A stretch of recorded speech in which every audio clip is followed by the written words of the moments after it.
We have arrived in Greece, lands of legends, mythical heroes, and immortal gods. For centuries, the Olympian gods have fascinated us. We read about their myths, seen their images in art, and wondered at the temples built in their honor. From birth to death, the ancient Greeks turned to their gods for guidance, support, and protection. There is no doubt that they were very devoted to their gods. But were these gods only, in their prayers, distant and unreachable beings?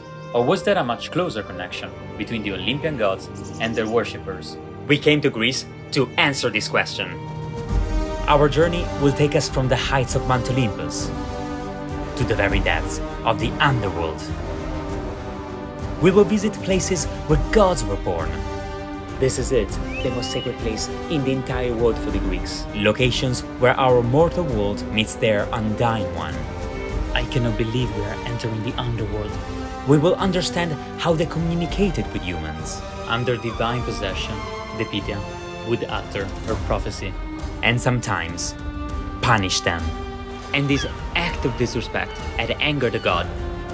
Along the way, we'll be asking one question. How close were the Olympian gods to humans? Join us in this journey of discovery and let us explore the fascinating world of the Greece of the gods. We are Fabio and Giulio, and we believe that the most fascinating place to explore is the past. We've always been passionate about history and archaeology, so we have decided to explore it with you. In this series, we want to investigate the most incredible events, eras, and mysteries of history, and tell you why some have changed its course, and others have remained forever in the collective imagination.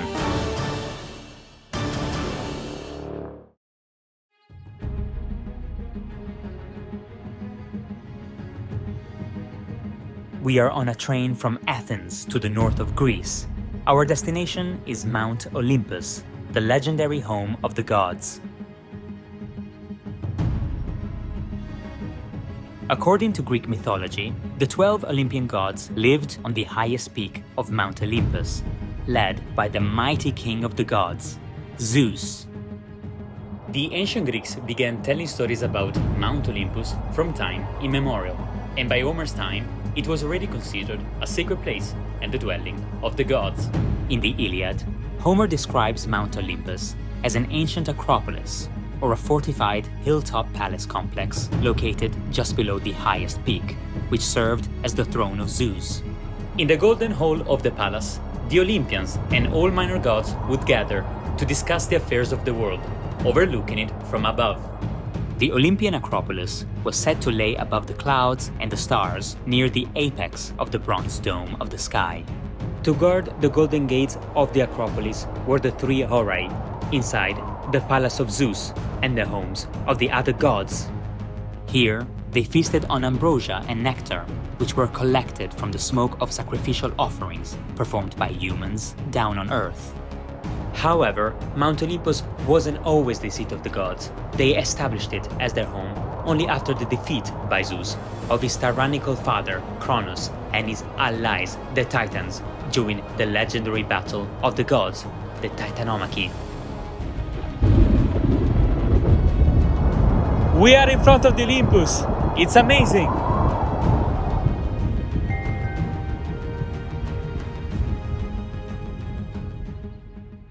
Obsessed with the fear of being dethroned by his own offspring, the Titan god Kronos, at the time king of the universe, devoured each of his children by his sister wife Rhea until their sixth child was born.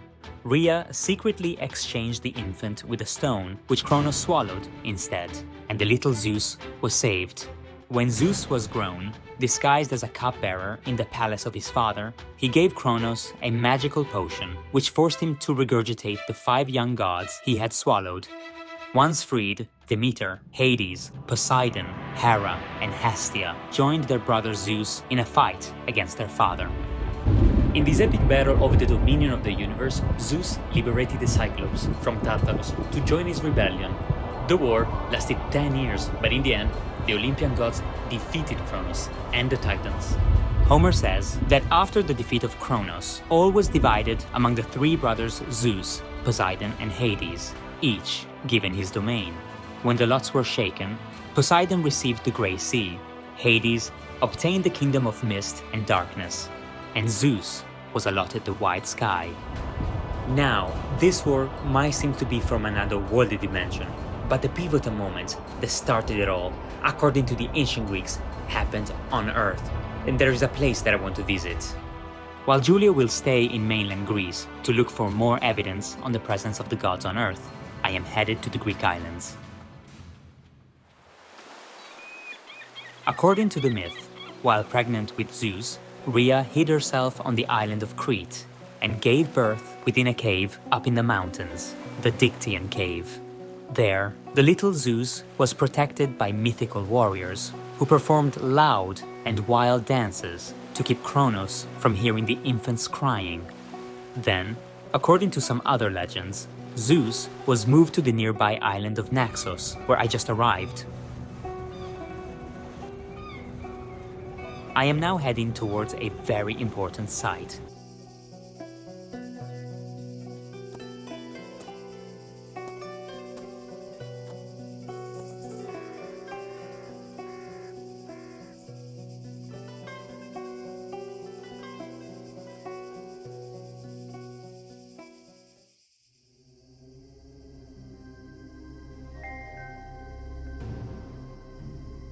After his birth on Crete, Zeus was secretly moved to the island of Naxos, where he grew up.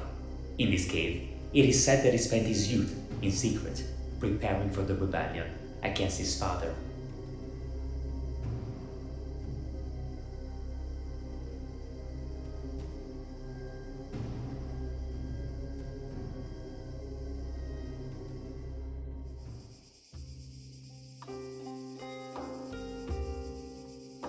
On Mount Zas, the highest peak of the island, and of all the Cycladic islands, it is said that an eagle offered Zeus the thunder, through the power of which he later became the ruler of Olympus.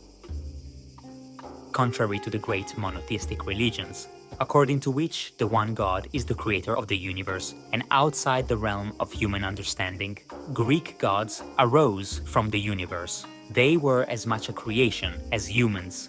In fact, as we see with Zeus, Olympian gods were often born on Earth, in real places that ancient people knew about, that they could visit and see with their own eyes. So, going back to Zeus's birth, he was born on Crete, and the Greeks really believed this. There is another place that I want to go to, and for them, it was also the birthplace of a god, and it became one of the most sacred of all the Greek islands. I'm talking about Delos, the birthplace of Apollo.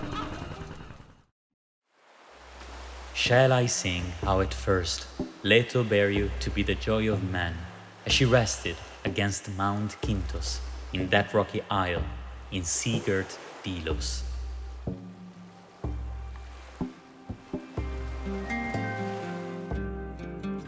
Wow, just look at this. This is it, the most sacred place in the entire world for the Greeks. According to the tradition, Apollo was the god of song, music, and light. He was also the god averter of evils, Therefore armed with bow and arrow, and the god of prophecies, exercising this power through his oracles.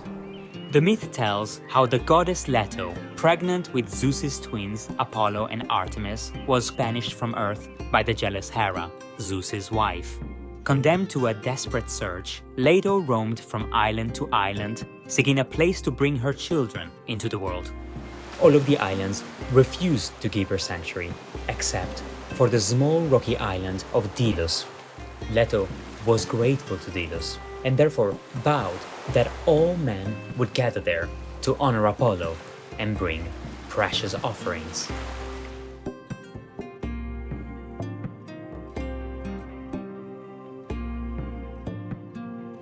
This is the Terrace of the Lions, gifted to the island by the inhabitants of Naxos in 600 BCE, a real-life example of Leto's oath.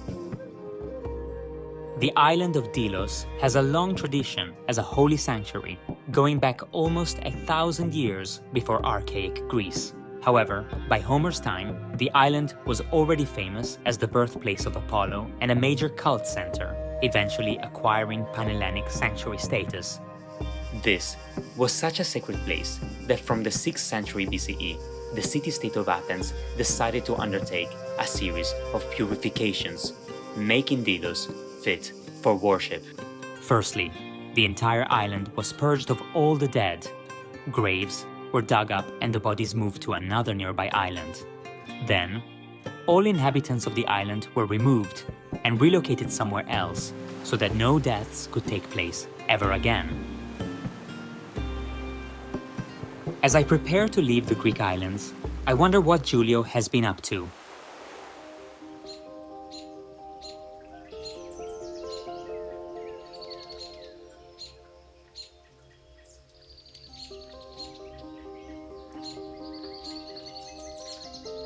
So, the ancient Greeks went to great lengths to respect the places where the gods were born. But the gods were not only born on Earth. Ancient Greeks believed that many gods and other supernatural beings dwelled among them and sometimes showed their presence. A few examples include Pan, the goat god of shepherds, who lived in the rugged countryside of Arcadia. He played his panpipes and wandered on the summits of mountains and in forests. He was feared by travelers who sometimes encountered him. The nymphs, the companions of the gods, they lived on earth, in forests, springs, and rivers. They include the well-known Echo, Daphne, Thetis, and Amphitrite. The centaurs instead were half-human, half-horse creatures, and were said to live in the region of Magnesia, in Thessaly. And other creatures were the sirens, harpies, and satyrs. Earth was quite a remarkable place for the Greeks. Of course, also the Olympian gods spent time on Earth. I want to show you something. While Fabio finds his way back to continental Greece, I'm headed to Eleusis, just a few kilometers from Athens.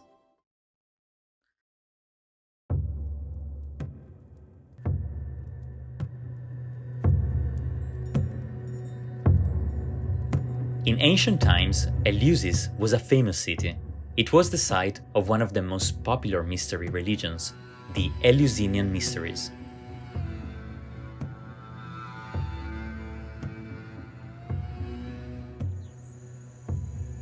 This was a secret cult, only accessible to initiated people. Some of its details are still unknown to us as they had to be kept a secret. The penalty for revealing these secrets: death. What we know is that the mysteries revolved around the central myth of the abduction of Persephone by Hades and the search of her mother Demeter, goddess of agriculture, to bring her back. The fascinating thing about this myth is that for the ancient Greeks, actually Demeter stayed here while grieving for her daughter. The myth goes that Persephone was playing with the nymphs when the earth opened up and Hades emerged. He grabbed her and took her to the Underworld to be his queen. When Demeter realized her daughter had been abducted, she wandered the earth searching for her. The goddess reached Eleusis in disguise as an old lady. Then she revealed herself to the people of Eleusis and ordered the building of a temple, where she sat in a self-imposed exile, grieving for her daughter. Abandoning Olympus and her duties as goddess of agriculture, she caused the crops to die and mankind to starve. This famine meant that no sacrifices were made by humans to the gods, depriving them of their ambrosia.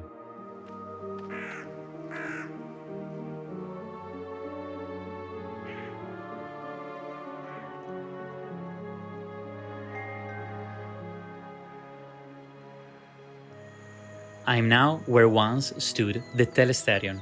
In historical times, this sanctuary was the place where the main ritual of the mysteries occurred. Before entering the Telesterion, the initiates arriving from Athens in a procession would recite a formula that said, "I have fasted, I have drunk the kykeon, I have taken from the kiste, and after working it, I have put it back in the kalatus." In the center of the Great Hall was the Anaktoron, the ruins from an older Mycenaean building, which could only be entered by the priest. Sacred relics were stored inside. The rituals inside the telesterion revolved around three elements, which are not fully understood: things done, things shown, and things said. Combined, these three elements were known as the unrepeatable, the secret of the mysteries. Going back to the legend, Demeter vowed to stay at Eleusis and never end the drought until she could be reunited with her daughter. Zeus finally intervened and ordered Hades to return Persephone. However, Hades had tricked her into eating a pomegranate seed, which bound her to the underworld forever. The gods in the end found a compromise. Persephone could spend 2/3 of the year with her mother and 1/3 of the year with her husband in the underworld, during which winter falls on Earth. For the mysteries, the rebirth of Persephone represented the endless cycle of life, death, and rebirth. It is not fully understood what the initiates would experience, but it is possible that at the end of the ritual, they would see visions of eternal life and triumph over death. Visions that perhaps were mediated by a psychoactive ingredient contained in the Kykeon drink. What we know for sure, though, is that those initiated at Eleusis no longer fear death. Now, let me meet up with Fabio. He should be back.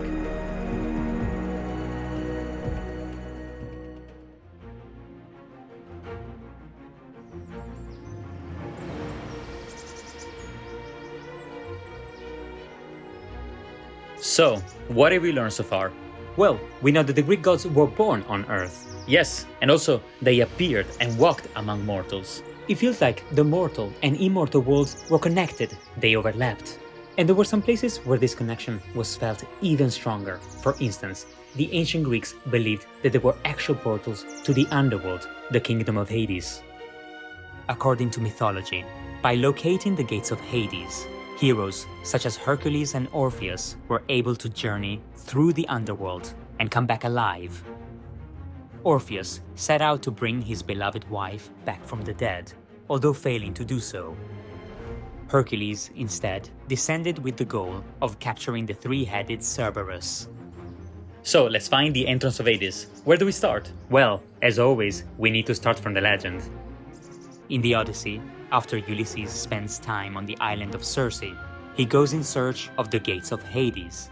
There, guided by the enchantress's words, he performs a blood ritual to summon the spirit of the prophet Tiresias to unveil the path back to his beloved Ithaca. He finds the entrance to Hades in a remote region, a place where the river Acheron meets another river, the Cocytus. Here, he not only confronts the spirit of Tiresias, but also the spirit of Agamemnon and his own mother, who died during his long departure for the Trojan War. As Giulio and I prepare to leave Attica, we want to follow the lead left by Homer. To find the gates of Hades, we journey towards a land steeped in myth, Thesprotia in northern Greece. This is the spot, my lord, that I bid you seek out. Then the souls of the dead and departed will come up in multitudes.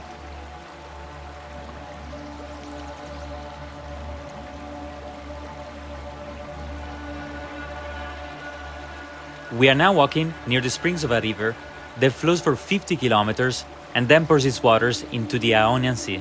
Its waters are green, almost ghostly.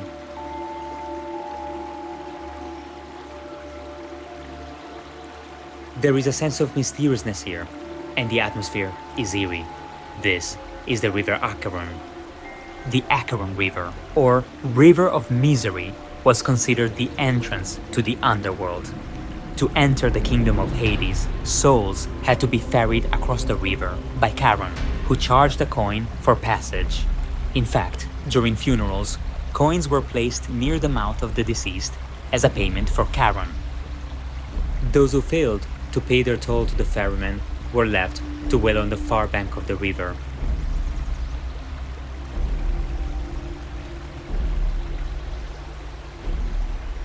Such a gloomy atmosphere, right? I cannot believe we are entering the underworld.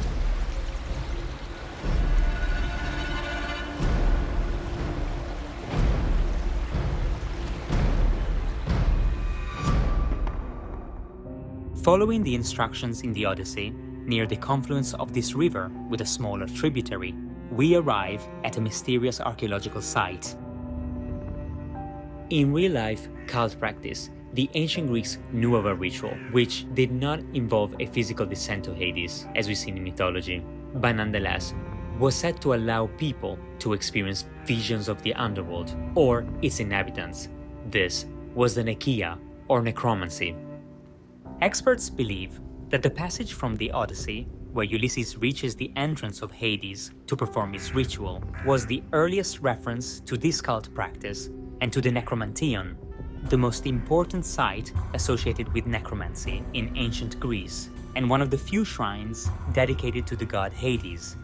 We are at a site believed to be the Necromanteion, a shrine that, according to archaeological evidence, seems to have been in function since Mycenaean times. Ancient pilgrims would come here to invoke their dead loved ones.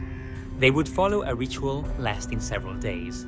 Participants would first enter a dark chamber, consume a narcotic compound, undergo a cleansing ceremony, and sacrifice a sheep. When ready, they would descend into a dark labyrinthine corridor, pass through 3 iron gates representing the entrance to the underworld, and reach a main chamber where a priest would perform invocations, calling on the spirits to appear.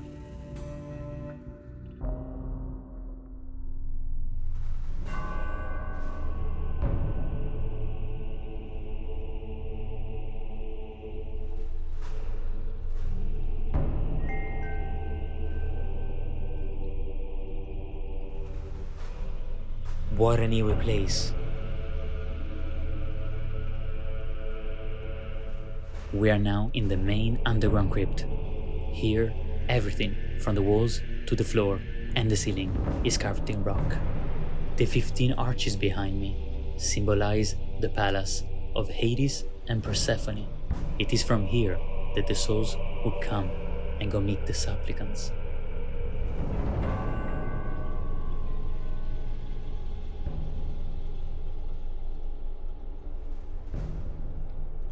Imagine what it would be like to descend into this cold place after days spent in the dark, disoriented and intoxicated. The supplicants may have truly believed that they could talk to the dead. While the Necromanteion allowed people to speak with the dead, there were also other sacred places where the living sought to communicate with none others than the gods themselves and ask for prophecies. These were called oracles, and none held more power than those dedicated to Apollo.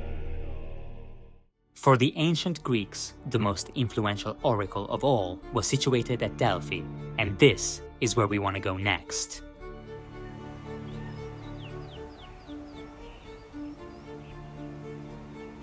In mythical times, Delphi was called Pytho, and the oracle had previously been in the possession of the goddess Gaia.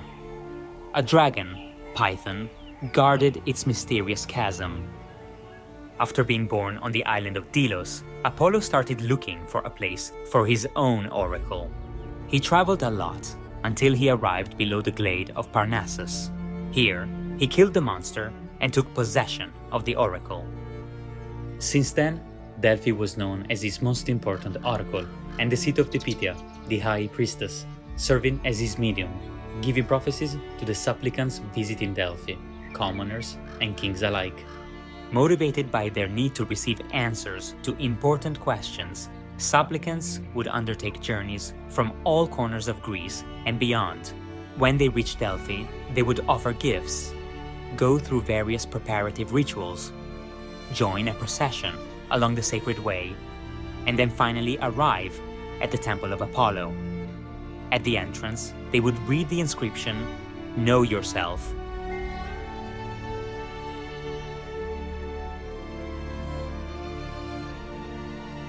Here, they would descend into the Aditon, the underground chamber where the Pythia was. She sat on a tripod on top of a crack in the rocks, from which it was said that the spirit of Apollo would rise. Under divine possession, the Pythia would utter her prophecy. There have been many attempts to find a scientific explanation for the Pythia's inspiration, including hallucinogenic underground gases and toxic fumes from the burning of oleander, but archaeologists do not have the definite answer.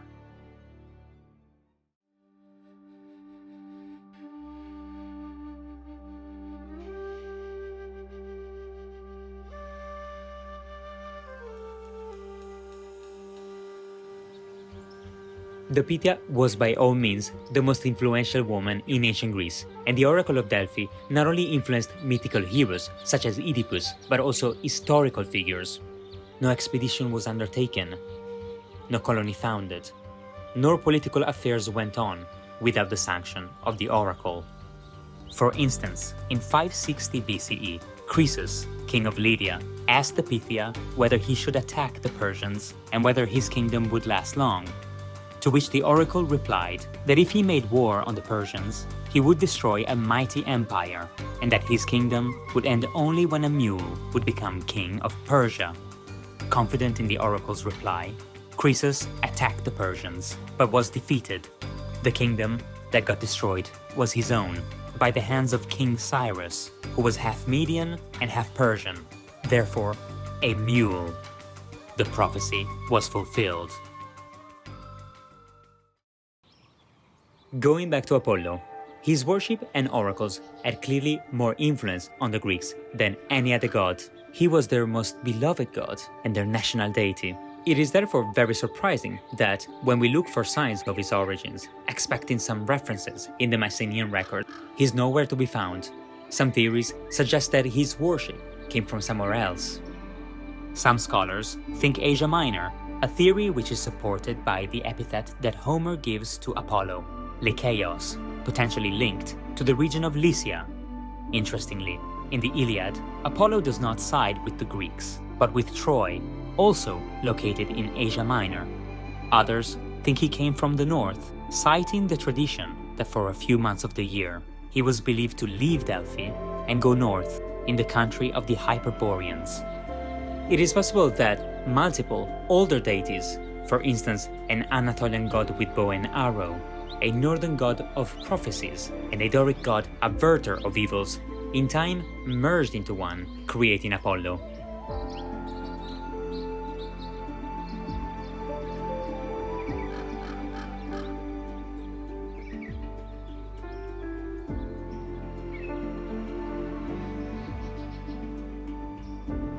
As we have seen, it is clear that the Olympian gods interacted with humans. While this interaction often took the form of prophecies, sometimes the gods acted directly on humans, most often to punish them for their transgressions, sending pests, famine, and cataclysms. For our final step, we'll meet face to face with the god of the sea, Poseidon, and his destructive wrath. Hail Poseidon, dark-haired lord, shaker of the earth. O blessed one, be kind in heart and help those who voyage in ships.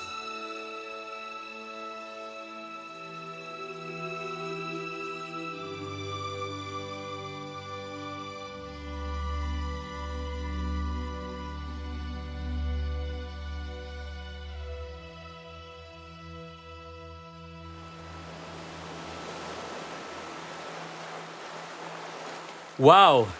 Look at this view!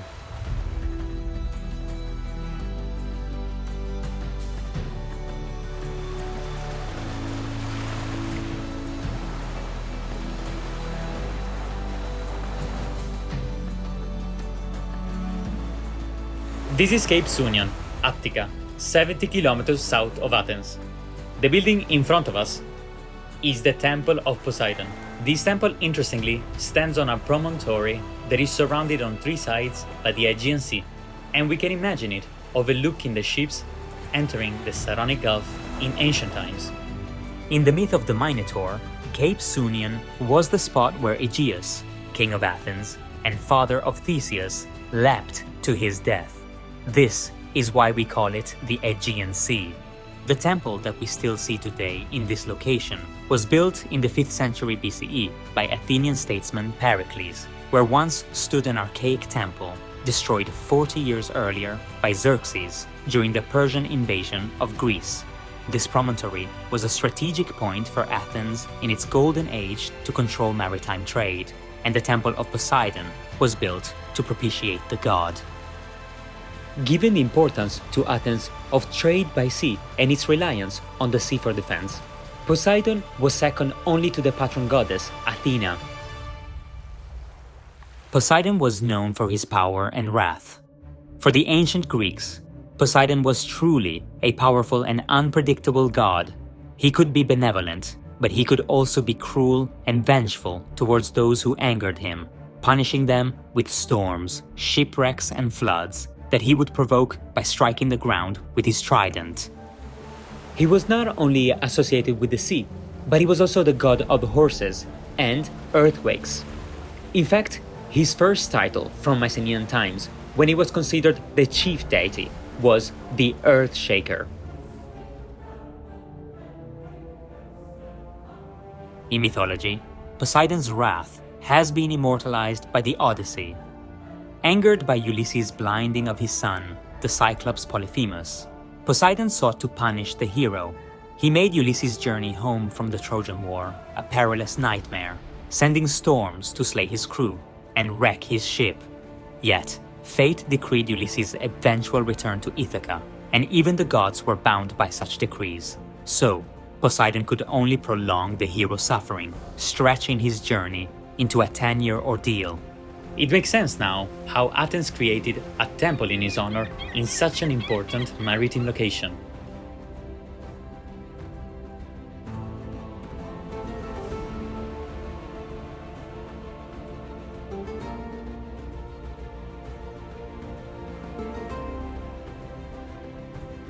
In the winter of 373 BCE, the Greeks experienced the power of Poseidon firsthand when the god's wrath was unleashed on the affluent city-state of Helike in the Peloponnese.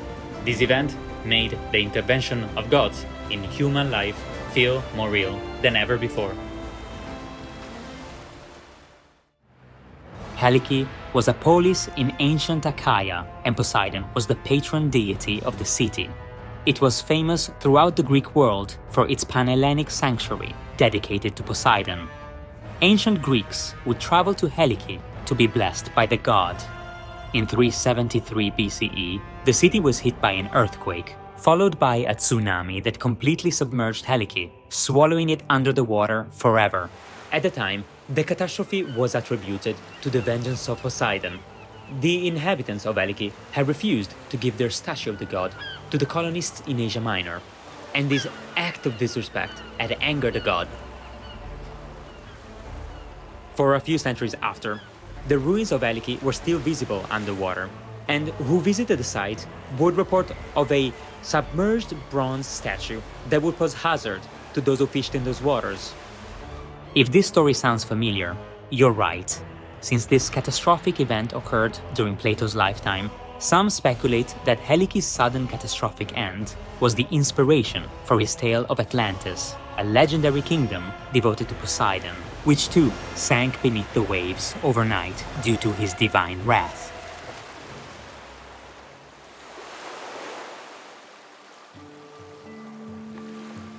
This episode is so fascinating. I think it's such a great example of how the Greek gods acted on humans. However, it feels more like they acted like humans. Yes. Well, I think we have it. We have our answer. Let's go back to Athens. Let's go.